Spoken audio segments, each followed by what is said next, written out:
Ladies and gentlemen, good morning. Are there plans to rig the 2022 general election in this country? That's the question which most Kenyans are currently asking. And in whose favor? There are two theories in that regard. There are those who believe that the IEBC as currently constituted is favoring William Samoei Arap Ruto, and that the Wafula Chebukati-led team was infiltrated by the deputy president between 2013 and 2017. And therefore, whatever they are doing is going to favor William Samoei Arap Ruto. And they are advancing several other theories. Then there is the second group which believes that the IEBC is currently being controlled by the state, and that IEBC is going to favor Raila Odinga as we head towards the next general election. And they give the confidence of Karanja Kibicho and that of Joe Musheru, who are putting Raila Odinga at 60%. In fact, there were jokes last week, or we see this week, that those who are responsible for counting the votes have already counted the votes and allocated Raila Odinga 60%. And therefore, your work will just be to go to the polling station. But let me pose this question again. Do you think IEBC, and I need your answer, do you think IEBC, as currently constituted, can conduct a free and fair elections? If you don't want to cook, get out of the kitchen.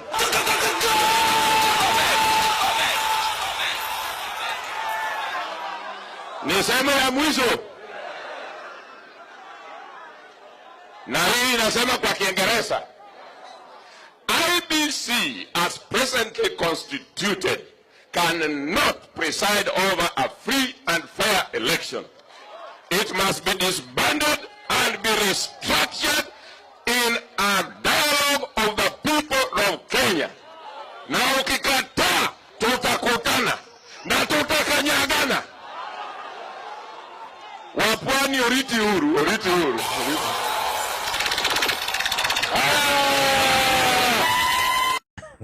Do you think IEBC can conduct a free and fair elections?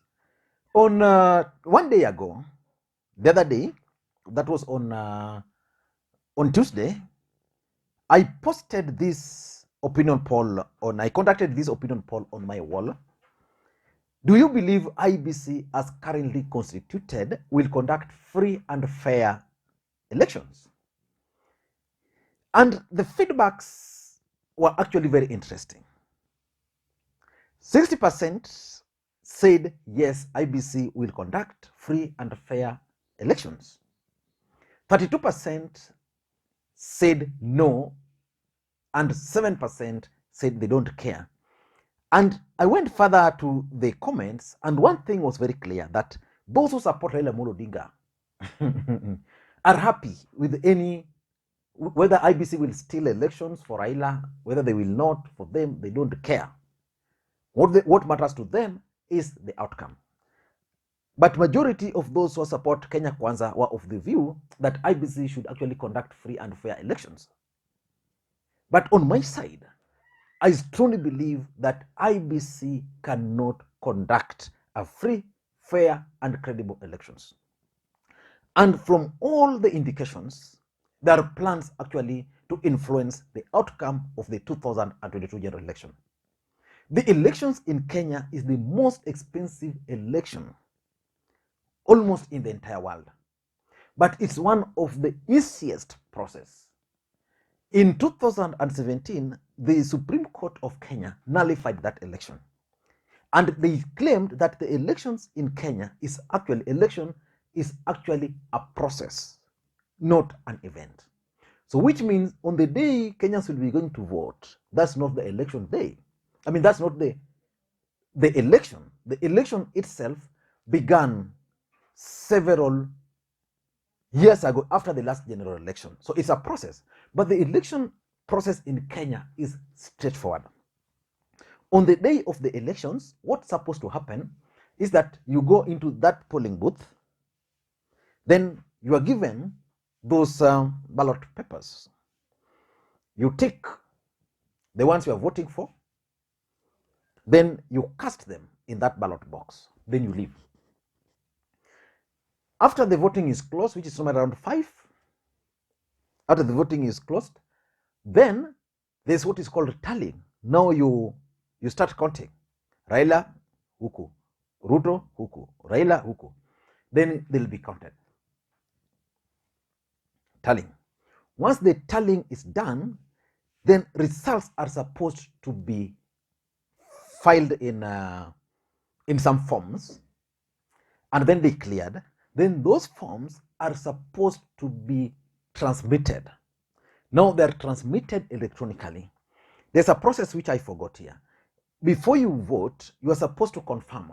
The registration clerk are supposed to confirm whether you are a registered voter, because there has always been the claim of dead voters, fake voters, which is common. I was just looking at some past results, especially the last results of presidential results after the boycott, and there was a polling station somewhere in Kakamega where Uhuru Kenyatta had 2 votes. I think some another individual had 2 votes, but the total was tallied as 77. Normally, those dead voters, people don't exist. So the process is normally very easy. You go, you vote, the votes are tallied. After tallying, then they are transmitted. But is IEBC prepared for this particular election? If you ask me, IEBC is the same IEBC. Nothing much has changed. By the way, in case you are watching this channel for the first time, please take a second or 2, click this subscribe button so that next time we produce a video like this, YouTube will automatically notify you. And also don't forget to give this video thumbs up. Now, there are several issues which, in my view, confirms that the elections is going to be compromised. And whether it's going to be compromised in favor of Ruto or in favor of Raila, that's something which I can't say at this stage. But one thing I know for sure is that this election is going to be compromised. Why? There's normally what is called the voter register.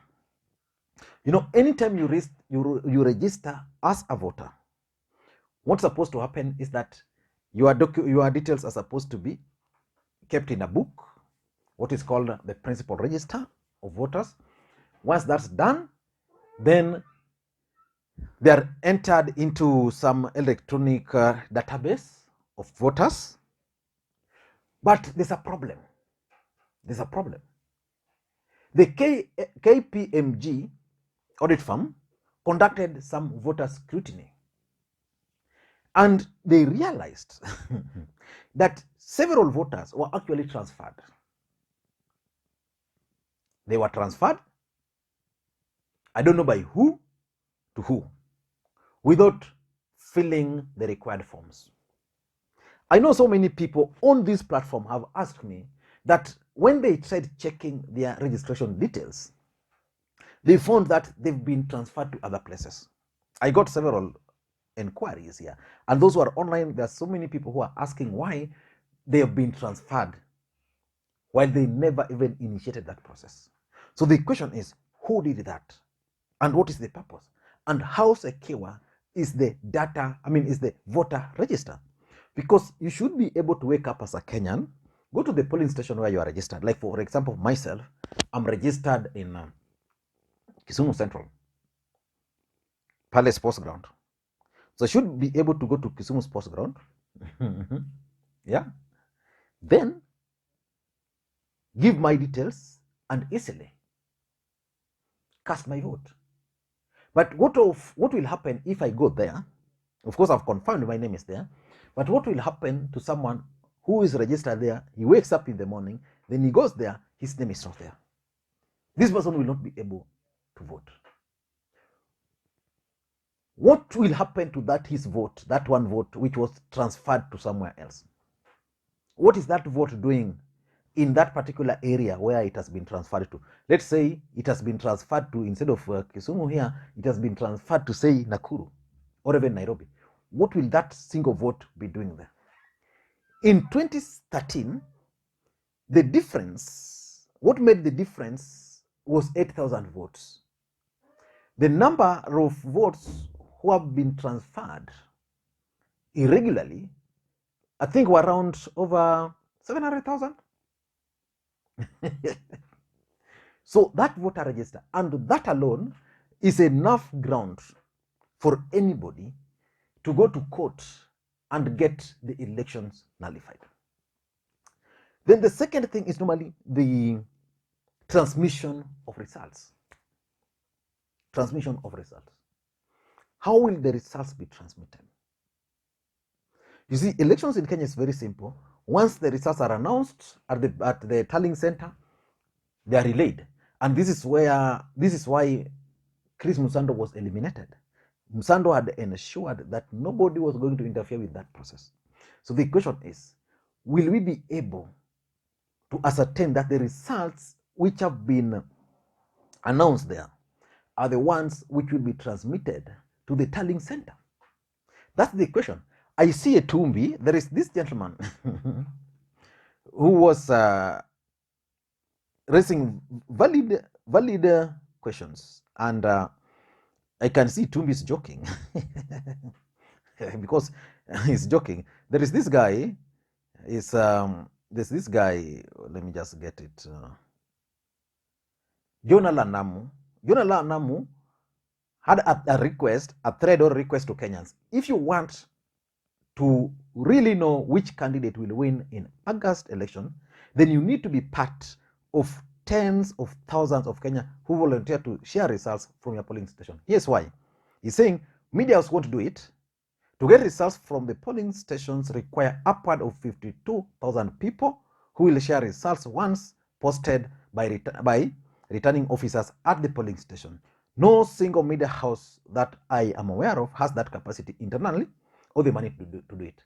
So media houses cannot do it. You know, just confirming that the results are transmitted, the correct result. He's saying so far none have decided to work together. He's saying alternative media can't do it. Speaking for Uncensored Africa Uncensored, this isn't because we don't want to. It is more a money and capacity question for us. But he's saying, Itumbi is coming and saying the Hustler National Intelligence Bureau is ready to share the results from all 55,000 polling stations as announced by IEBC. And that is where the rigging will take place, and Itumbi will do nothing. The truth of the matter is that the system and the government will infiltrate. Whether they are UDA, whether they are ODM, they will infiltrate. Those who will be employed to do that will be their people. So that transmission, because IEBC is relying on a system which will be provided by the Communications Authority. The UDA guys are already questioning the impartiality of John Musheru. So I'm seeing something there. Number 3 is the procurement process at IEBC. Already, it is late. Wafula Chebukati was like, he was not aware whether the internet connectivity will be provided in the entire country. Of course, in the last election, it was provided, but IEBC, I think, added some additional 10,000 polling stations. So there are other procurement issues which are still pending at IEBC. Will they be procured at the right time? Who will be printing the ballot papers? How will those ballot papers be secured?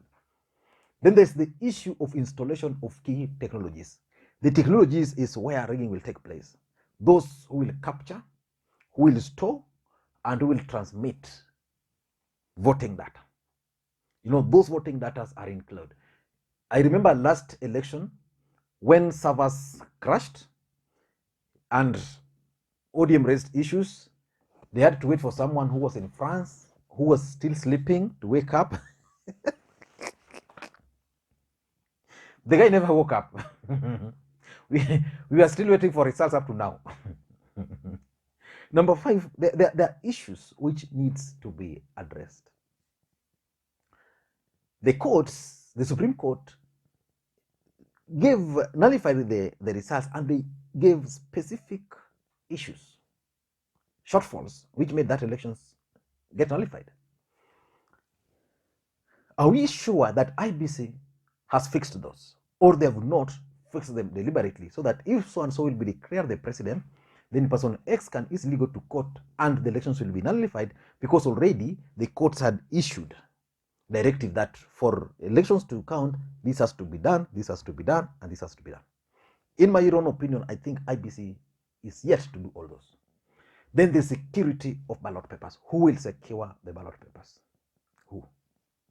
Swala Nyeti. Then there is principal register. Who has access to that principal register? Because ideally, if you registered in a sports ground and you went there to vote and you found your name has been transferred, then, or your name is missing, then it should be able to go into, they should be able to find it in the principal register, the physical register.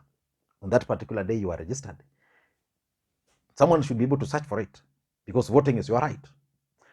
Are those principal register available? Then there is always the issue of the polling stations. We have 52,000 polling stations. In the last elections, there were claims that over 1,000 polling stations were actually fake. Are these polling stations there? Do they exist? Do they really exist? So let us wait and see how the events are going to unfold. But for me, I would want a situation where IEBC will be able to provide, conduct free, fair, credible elections which can actually be verified, so that if Ruto wins, let him win and enjoy the presidency. If Raila Odinga wins, let Raila Odinga win and enjoy the presidency. Thank you guys, and please may you have a good day.